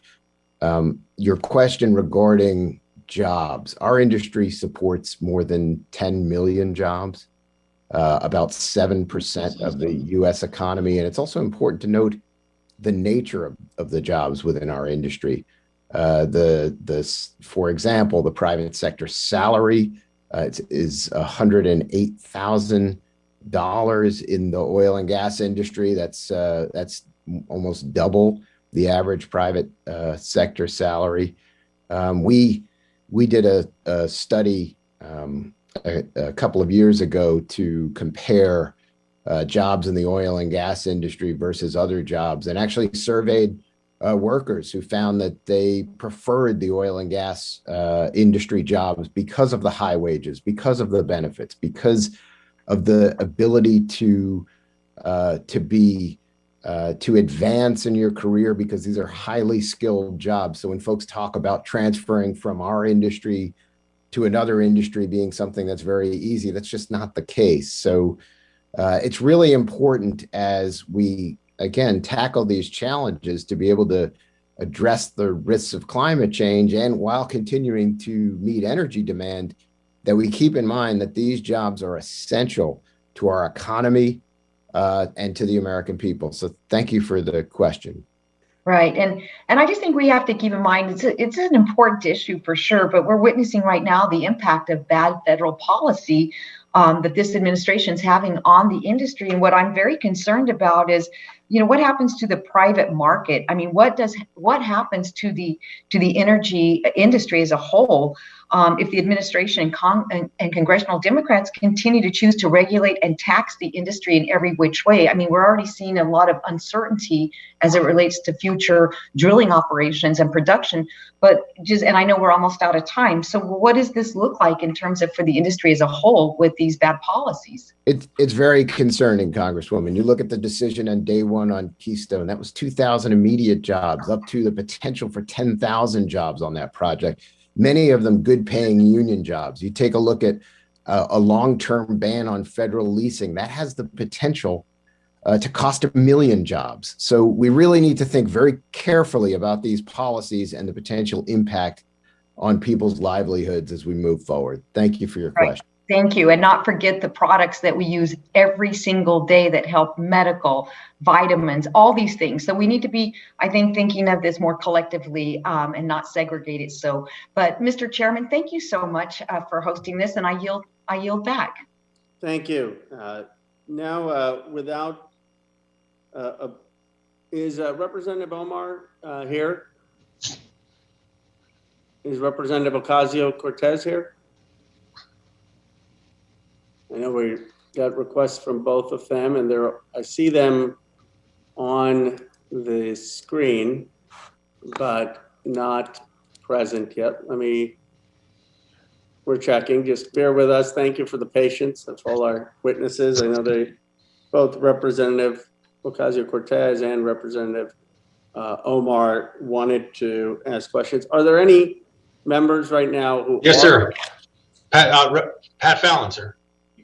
Okay, why don't we have Representative Fallon, since you are present and the camera is on, if we could have you recognized for 5 minutes. Thank you, Mr. Chairman, members. Eliminating the tax provision supporting fossil fuels, it's going to save about, if we did that, would be about $3.2 billion. And the renewable incentives we spend right now about almost $10 billion, about 3 times as much. I can remember being a child in the 1970s and looking, and I was fascinated with global geopolitical events. And there was a dream that America had, and that was to have energy independence. And we had long gas lines and oil embargo. I was a very small kid. I remember how horrible that was. We had this dream, and it seemed like a pipe dream of energy independence. And here we are on the cusp of that remarkable achievement, in some members, unfortunately, of the Democratic Party want to enable, and I think, unfortunately and unwittingly, embolden our enemies by hamstringing our own energy industry. The fact of the matter is the United States is now a global leader since 2000 in reducing CO2 emissions and in energy production, and they're both remarkable achievements, and we should do everything we can in our power to facilitate this kind of success. The energy industry, let us not forget, accounts for this 10 million high-paying jobs. And this is also a national security issue. We just had former Secretary of State Mike Pompeo come and speak, and he talked about how he was empowered as a diplomat in foreign relations, and it aided him because so many countries wanted to talk to and deal with the United States because of our abundance in fossil fuels. And there's a moral case, and I think a very compelling moral case, to be made for the fossil fuel industry. I mean, look at over the last 100 some odd years, the technical achievements and advancements we've had. And the life expectancy in the United States in 1900 was only 46 years of age. And now it's 79. That's a 72% increase. And the quality of that life that Americans lead now, of all races and creeds, that we didn't lead in 120 years ago, before really the advent of the fossil fuel industry being as productive and efficient as it has become. And the cleaner energy, and that's a goal for everyone, regardless of party or really even nationality, in different nation states, is if we want cleaner energy, we should unleash the expertise of the energy industry that have shown and proven such innovation. And, you know, as one of our witnesses said about being judged in history, let's just not forget that, unfortunately, with the Democratic majority in the House, they're going on a wild multi-trillion-dollar deficit spending binge, and they're saddling future generations with a crushing debt and forcing, you know, them into an untenable financial crisis. So we have to be consistent here with what we can do. And I think the best way to do that is to support the fossil fuel industry and help them, help all of us with producing more and cleaner energy. And Mr. Chairman, I appreciate it. Thank you, and I yield back. Thank you, Representative Fallon. I know that a number of members have been trying to get on and having some difficulty. I don't know if Representative Ocasio-Cortez or Representative Omar have managed to get on the platform. Yes, I'm on the platform, Mr. Chairman. Okay, wonderful. Thank you. Well, I'd like to recognize Representative Ocasio-Cortez for her 5 minutes. Sure, of course. Thank you so much, Mr. Chairman. And apologies again, this overlap with the vote has kind of complicated a lot of our timing here. I wanted to dive in a little bit into a couple of the myths that we see advanced in climate work overall. You know, we've heard a lot of, frankly, fantastical stories about what we would do if we actually commit to saving our planet. We have heard that it is a socialist conspiracy takeover to bring down climate emissions below the IPCC report of 1.5 degrees Celsius. We have heard that it will cause electricity bills to skyrocket and prompt families to pay hundreds of dollars a month in their normal electricity bills. But that doesn't actually compare. You know, while we see these statistics and these studies by Republican and conservative and pro-lobbyist think tanks develop these theoretical ideas of what nightmares could potentially await us if we actually stewarded our future, they fail to acknowledge what's happening right now. Let's take, for example, electricity bills.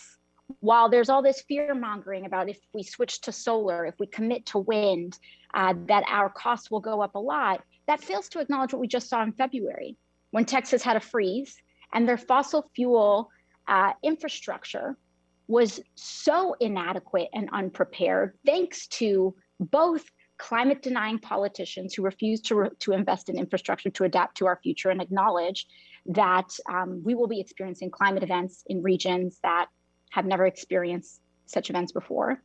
And also from industry, who doesn't want to invest and actually take the cost of preparing for our future. So what did that yield?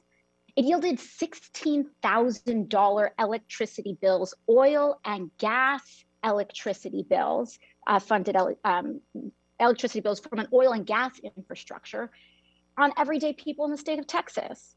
$16,000. That is just the everyday, what we are seeing for everyday people.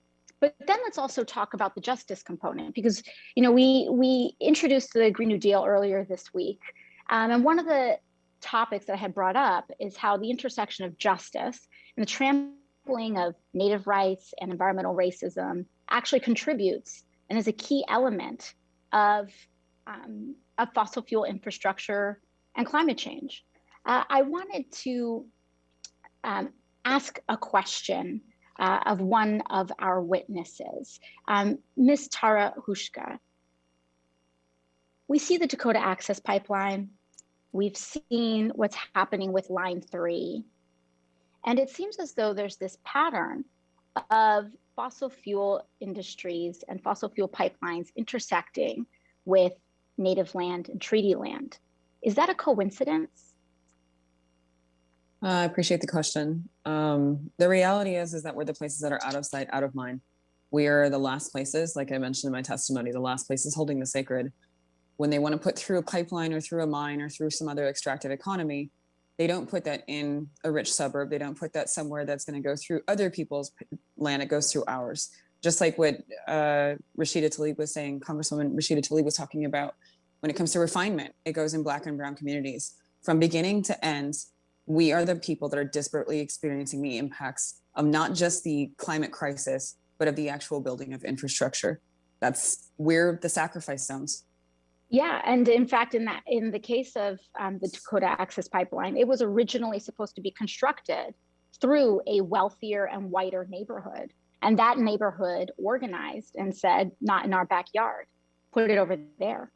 And that is what allowed the political, would you say that that's what helped contribute to a political environment where it was easier to look away, where these fossil fuel pipelines were being constructed in communities where it's easier to look away from? They did their best to try to look away, but then there was a movement that was born by LaDonna Allard and by the youth runners that ran out to DC that woke up the world and had the president being questioned in Laos about the Dakota Access Pipeline.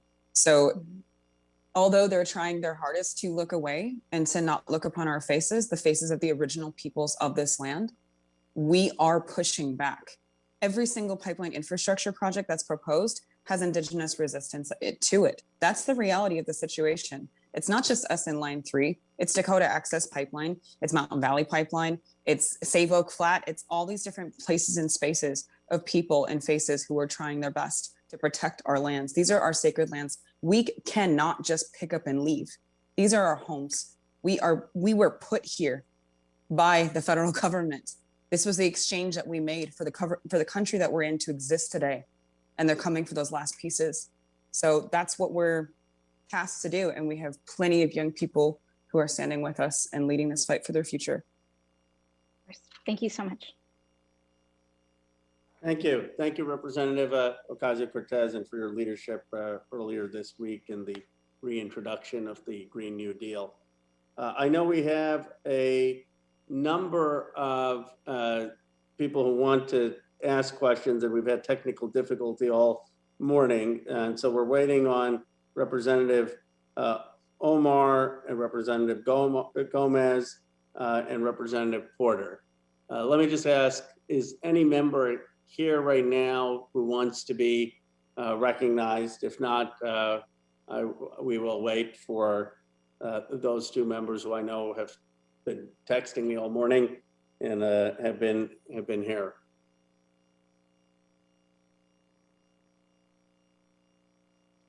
Well, while we wait for them, I want to give the opportunity, if since we don't have any members right now, if there are any of our witnesses who want to take this opportunity to respond generally to anything that they have heard. We also have Representative Krishnamurthy who wants to ask questions. So before he joins, is there anyone who feels that they need to clarify anything or respond to any of the questions? Just raise your hand. Yes, Ms. Hunkler. And then after your comments, we'll go to our Congressman Krishnamurthy. Well, there's many things I would like to respond to, but one thing I can remember being in these meetings that the oil and gas industry were holding for local people to come in. I went just so I could be informed about what they were saying, what was going on. And they promoted and sold this on energy independence. And my question is for Representative Fallon, how can you explain all the export stations? Wasn't the purpose all along to export the oil and gas to higher price markets overseas?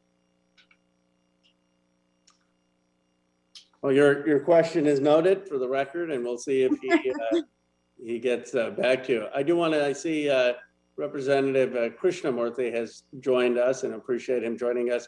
Representative Krishnamurthy, you're recognized for your 5 minutes. Hey, thank you, Chairman Khanna. It's so nice to be with all of you, and I apologize for being late. I was just voting. If I could please turn to Ms. Thunberg. Thank you so much, Ms. Thunberg, for joining us, and thank you, Chairman, for convening her with us.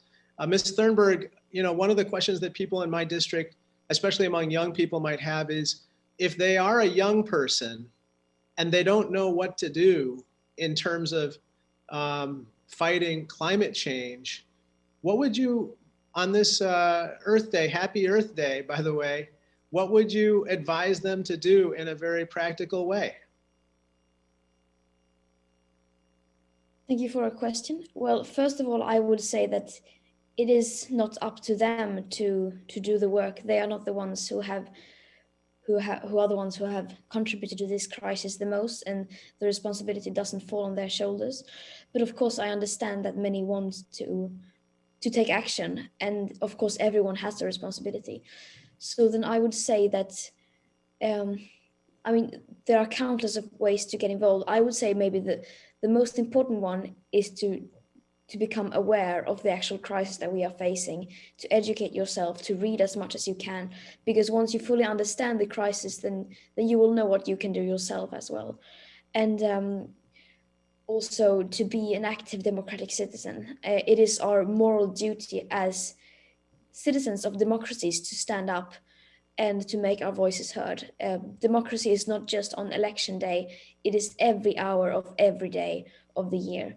And we need to make our voices heard, because if enough people stand up together and collectively put pressure on the people in power, like yourselves, then change will come, because we young people are the future, and the people are the ones who have the power, even if it may not seem like that all the time.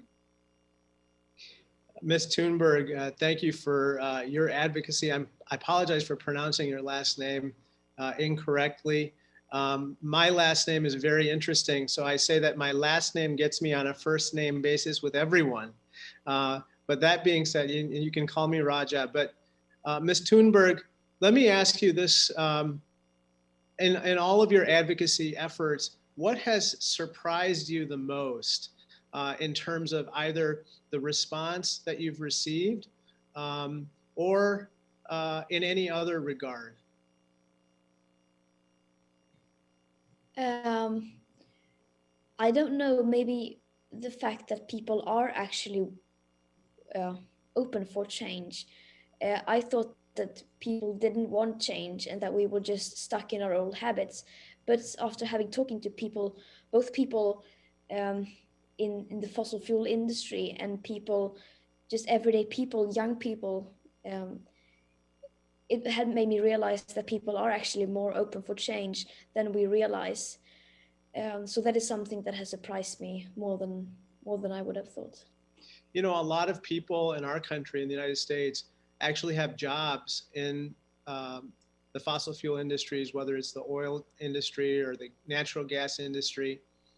And a lot of those workers want to know what the future holds for them, given that we do have to fight man-made climate change and we do have to transition to a renewable energy economy. What would you say to them? Because they obviously are fearful about the future and taking care of their families and having a job that puts food on the table and so forth. Of course, and who can blame them? I mean, everyone, that's natural that we care for ourselves and that we want to be able to feed our families. So, of course, this is definitely not their fault. The least of all their fault. They cannot be left behind. That is among the top priorities, that we actually leave no one behind. And that's what the climate crisis is all about. That's what climate justice means. It means justice for the people who are most affected, but it also means that no one is left behind. And of course, I'm not a politician. I'm not even from the US, so I can't speak exactly on that, but that's basically all I can say. And people think that we climate and environmental and human rights activists are against people in the fossil fuel industry, but that couldn't be more wrong. I mean, we are fighting for everyone. Climate justice is social justice. We can't achieve climate justice without social justice. So that's what it all comes down to. That's why we are doing this, because we care about human lives. Thank you so much. My time has expired, but thank you for your service. Thank you, Chairman. You're mute. You're on mute. Thank you, Representative Krishnamurthy. I now thank you for your service and leadership. I now see Representative Jimmy Gomez, who's been, I know, patiently almost since the beginning of the hearing with us, and appreciate your coming back after votes and having your chance to make a statement and ask any questions. No, thank you, Mr. Chairman. It was only about a 3-mile walk round trip after I was done walking to vote 3 times, but I need the exercise. The reason why I was so interested in this hearing is because I'm not only on the Oversight Committee, but I'm also on the Ways and Means Committee. That's the Taxation Committee. And it's interesting because the title of this hearing is about the role of fossil fuel subsidies in preventing action on the climate crisis. Why is that? Is because a lot of people assume from the very beginning that oil and gas and coal is cheaper because the market determines that it's cheaper, right? But what we've learned is that they have a lot of unfair advantages because of the tax code, right? Because of the tax code and how it was developed over 100 years. And how that is not the case and how that crowds out new technologies when it comes to getting different energy from renewable sources, from wind, solar. And it prevents people from seeing the true cost of oil and gas, and thereby being able to price it accordingly in the marketplace against other sources of energy. Right? That is the kicker, is that the public believes that this is just the naturally cheap energy source compared to everything else. But we know that that's not the case. Mr. Aldi, I read some of your testimony. I thought it was brilliant. Quick question, who is benefiting the most from fossil fuel subsidies, and who is made worse off? Thank you for the question, Congressman Gomez. It's great to see you, and it's fantastic to see an alum of our public policy program at the Kennedy School representing his constituents here in Congress. And I think that the reason why I first come to the conclusion that these fossil fuel subsidies, and especially the targeted tax expenditures in our tax code for oil and gas and coal, represent a failure of government is because we're actually spending money that's basically just increasing the profits for these companies. That the impact on production is truly negligible. That if we really want to be thinking about how we use the tax code to support investment, these are not the way to do that. And I think it's all the more important because if we want to favor certain kinds of investment, we got to think, what's the return to the American public for doing this?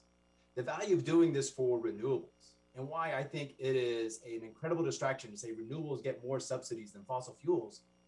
Renewables deliver this incredible benefit of not just providing energy, but doing so in a way that doesn't actually harm our health, creating premature mortality, creating the risk of cancer for people, especially those who are disproportionately burdened by this exposure because they live close to these facilities.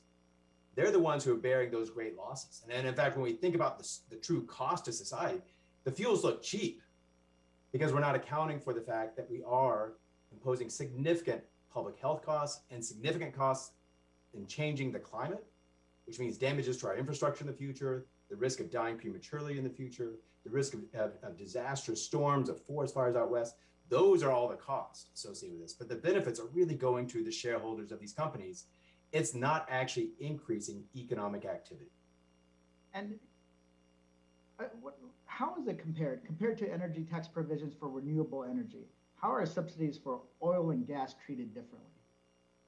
Well, I think a key thing to recognize here is to not just do the comparison between oil and gas and renewables, but to think about just in general, how do we think about supporting investment in the economy? And there have been favorable rules for oil and gas and coal for more than 100 years. And what that does is it tilts the playing field. It's an unfair playing field. So if you wanted to invest in building a new manufacturing plant or building a new retail store, you actually face a different set of rules than they do in this industry. And I think the key thing is that when we think about what makes good public policy is it's not actually delivering something that makes us better off. You know, it's okay, I think, in fact, quite encouraged that until we have a more robust approach to addressing climate change, to have subsidies for renewables, to lower their cost of investment. We've actually enjoyed dramatic improvements in the cost so that they now actually need fewer subsidies to be rolled out more and more extensively across the country. That's been great, driving down the cost of that technology, but it's because we get something that the market doesn't recognize right now, which is the value of that clean air and the value of tackling climate change. Mr. Chairman, can I 30 seconds? Absolutely, absolutely. And this is one of the things that I want people to understand, that there will be arguments on the other side that the tax code, everybody has access to these. But when you really look at it, they're the ones that have the biggest advantage because of the tax code, right? And it is not fair. It's like the estate tax, right? Like or increasing the estate tax limit to $11 million per person. Who benefits from that? Not the poor person that would never be impacted, but the extremely wealthy. And that's what we're like, people think the tax code is neutral. It's not neutral in any sense of the imagination. So in essence, we're hindering the transition to a clean energy future because we're subsidizing an energy source that is dirtier, that doesn't take into account the negative externalities, the costs that are imposed. It's an unfair playing field. And we got to level that playing field so that the transition to clean renewables happens quicker and happens within the next 10 years. With that, Mr. Chairman, I yield back. Thank you, Representative Gomez, and thank you for your leadership and all the walks to make it to the hearing. I know we have Representative Bush, who's still trying to get on, and I know we've had some technical difficulty. Representative Bush, have you managed to get on, or? Okay, well, let me say this, because if we go back to our witnesses, and while we're waiting for one or two more members, and I want to recognize any of the witnesses if they have anything they want to respond to or clarify, just raise your hand and I'll call on you. No obligation to. Mr. Erickson, and then Ms. Huska after that. So why don't we have Mr. Erickson, Mr. Huska, and then we'll go to and I thank you for convening this hearing today, and thank you, Madam Chair. And we applaud Congressman Khanna and Congresswoman Omar and Senator Sanders for their work on this issue, among so many others. I also want to thank our witnesses for joining us today, and want to especially thank Ms. Hauska, our sister, who has been at the forefront of fighting Line 3 for all of us, especially those of us downriver on the Mississippi. We are so grateful for you. Right now, the fossil fuel industry faces little to no consequences for the lethal pollution they have been creating for decades. This is no accident. The fossil fuel industry has played a central role in diverting climate research and action, even as they contaminate predominantly Black and Brown communities. There will be consequences. And at first, bare minimum step towards accountability is ending our government's financial support of fossil fuels. My community in St. Louis is home to the headquarters of two of the most egregious corporate polluters in the world, Peabody Coal and Arch Resources. Peabody and Arch are the largest coal companies in the United States, the most polluting nation in the history of the world. Companies like these have burdened my community with pollution that makes our air and water dirtier, while also dangerously warming our atmosphere in our city. The last thing the government should be doing is uplifting the grievous impacts of coal and oil on Black lives. A new report from Greenpeace and the Gulf Coast Center for Law and Policy and the Movement for Black Lives found further evidence that extracting and burning fossil fuels disproportionately harms Black, Brown, and Indigenous and poor communities. The report found that Black Americans have 1.5 times the exposure to particulate matter compared to the overall population. What is that? It found that natural gas has increased the risk of cancer for 1 million Black Americans. Natural gas has also contributed to 138,000 asthma attacks, which caused over 100,000 lost school days for Black children, and we know that's unacceptable. Ms. Hauska, could you tell us more about how the fossil fuel industry's attack on your community in Minnesota could affect downriver communities like St. Louis? Yeah, and I would point out that Minnesota is also the ground zero of racial justice right now, right? Like we just had this moment where Derek Chauvin is actually going to go to prison for murdering George Floyd. That's happening in southern Minnesota, using the same police forces that are over-policing and surveilling and harassing Indigenous people in the North. Our struggles are intertwined. We are interconnected. Racial justice is climate justice. So, when it comes to the disparate impacts felt by this industry, I discussed it earlier with every single stopping point, whether it's the point of extraction, the transportation of the fuel or whatever it happens to be, and the end point when it's refined and when it's shipped out somewhere else. It's always Black and brown folks and poor folks who are dealing with these impacts disparately over everyone else. We're the ones that are getting cancer. We're the ones that are forgotten. We're the sacrifice zones. It's shocking to me to hear this committee continue to say, this is about jobs. This is about jobs. What about the jobs in our communities? What about the economies that we have as people? What about the economies of wild rice that have existed since before the United States? What about the economies of all of the workers who they keep talking about? Our workers, our workers. I talk with these people. These are my family. These are my friends. I'm from those places. You don't think that we want to stop extracting from and destroying the natural world that we live in? Because they get to benefit from it, but we're the ones that have to actually deal with the impacts after they leave. Enbridge is not going to be here when tar sands are in our rivers.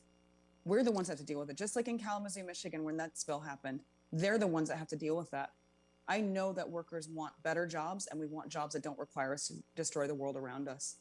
And I know that we can do better when it comes to racial justice. Yes. Thank you, Ms. Hauser. Thank you. We must address these historic injustices by ending our reliance on fossil fuels. We must end fossil fuel extraction and infrastructure. We also need to direct massive investments into renewable energy and climate infrastructure. Just this week, I put forward a bill that would invest $1 trillion in the Green New Deal for cities, towns, counties, and tribes. Ending fossil fuel subsidies is just the beginning. Ms. Thunberg, we need way more action to protect frontline Black, brown, and Indigenous communities from the causes and impacts of climate change. What action would you take if you were leading the richest country in the world right now and the one most historically responsible for the climate crisis?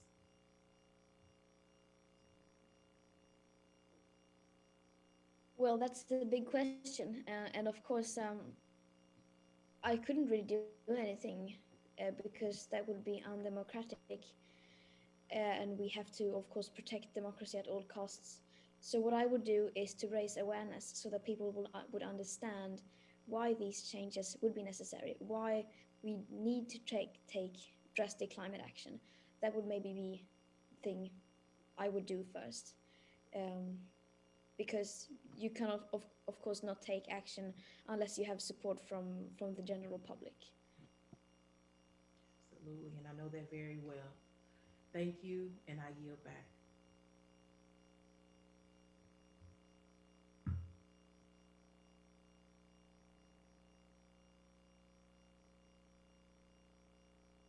Mr. Chairman, you're on mute.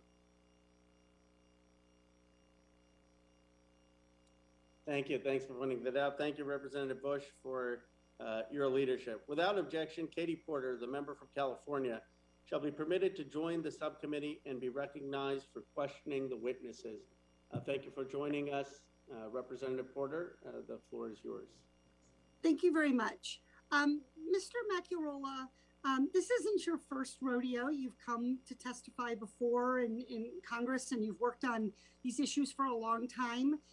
Before you were working for the American Petroleum Institute, you were staff director for the Senate Committee on Energy and Natural Resources. Is that correct? Yes. And that committee has jurisdiction over the issues that you now lobby on. And you get paid a much better salary in the private sector than in the government, which is very typical. And your companies, they're part of capitalism. They invest, they take risk, they earn money, they share that money with shareholders. But my question is, why should the taxpayers have to pay for any of that?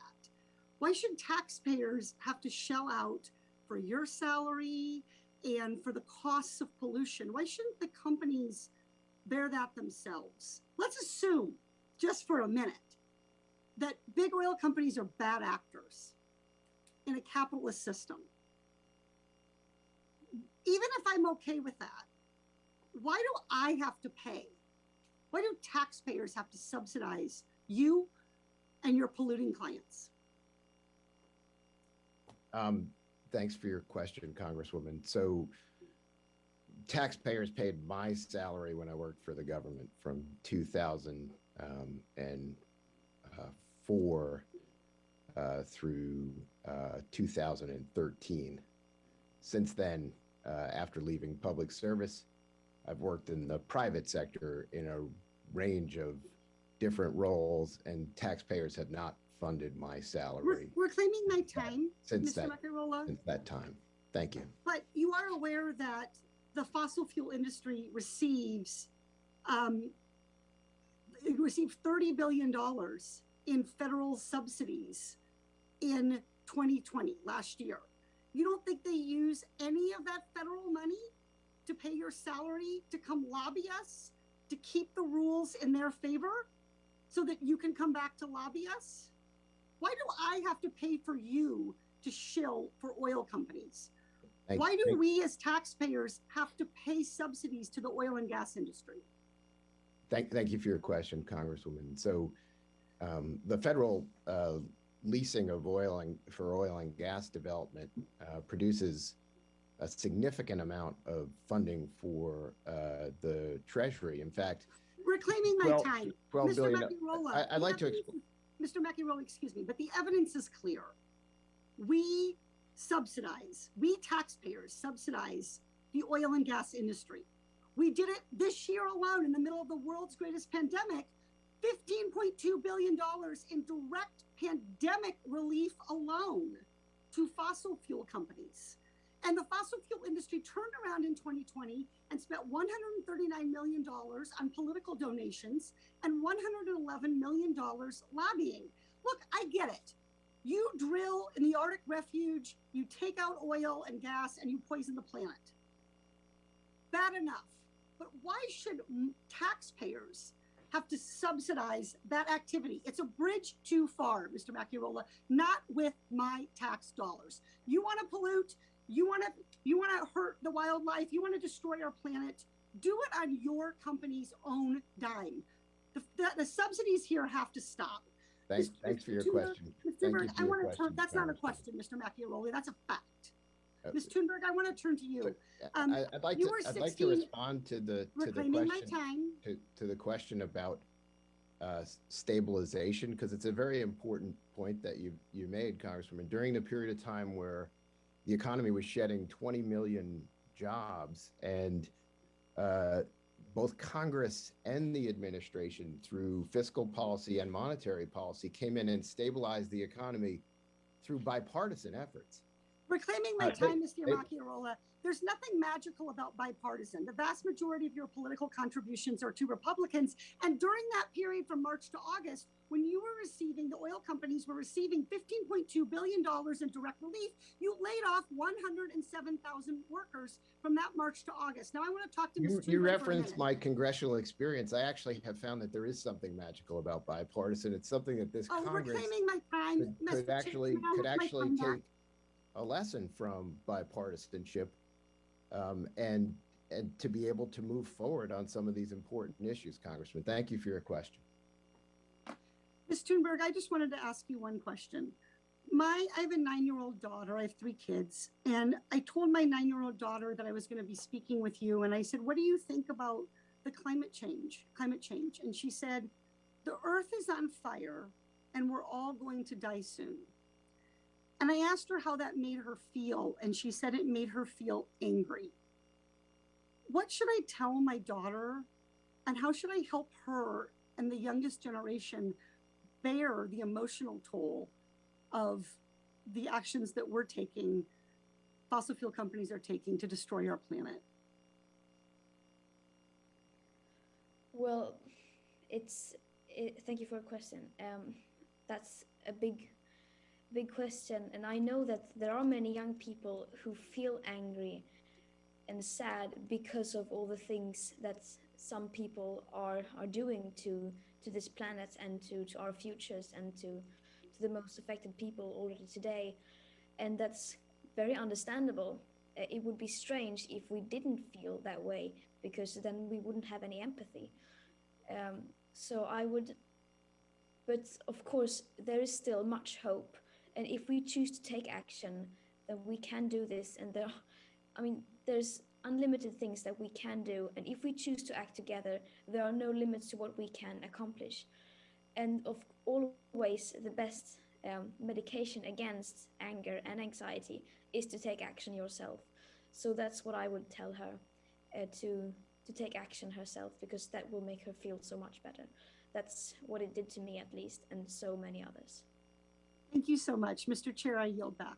Thank you. Thank you, Representative Porter, for joining us on this committee and your always incisive questions.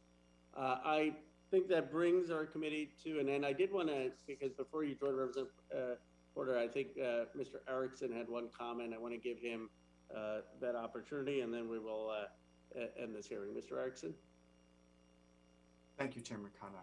I wanted to address this question of to what degree subsidies to oil and gas actually lead to new investment. It's been a question raised by both Mr. Aldi and Mr. Macchiarola. And I wanted to have the opportunity to just say that's the exact area of my research. And what we found is that over 96% of the value of the subsidies in the tax code goes directly to profits over and above the minimum investment hurdle rates that would be required to actually make those new investments happening. So that very much supports the statement that Mr. Aldi was making about how subsidies don't actually lead to very much new investment or jobs at all, and that instead the subsidies go to profits, much more along the lines of what Congresswoman Porter was describing. Thank you. Thank you, Mr. Erickson. Well, I want to thank all our panelists, first of all, for your remarks, for staying with us for the duration and through the votes and the technical difficulty. And I want to really thank my colleagues, so many of them joining this subcommittee hearing, which, as you can tell, signals their interest and commitment and passion in ending fossil fuel subsidies and making sure that we do that, this infrastructure bill. With that, without objection, all members will have 5 legislative days within which to submit additional written questions for the witnesses to the chair, which will be forwarded to the witnesses for their responses. I ask our witnesses to please respond as promptly as you are able. Thank you again for your expertise, testimony, and time. This meeting is now adjourned.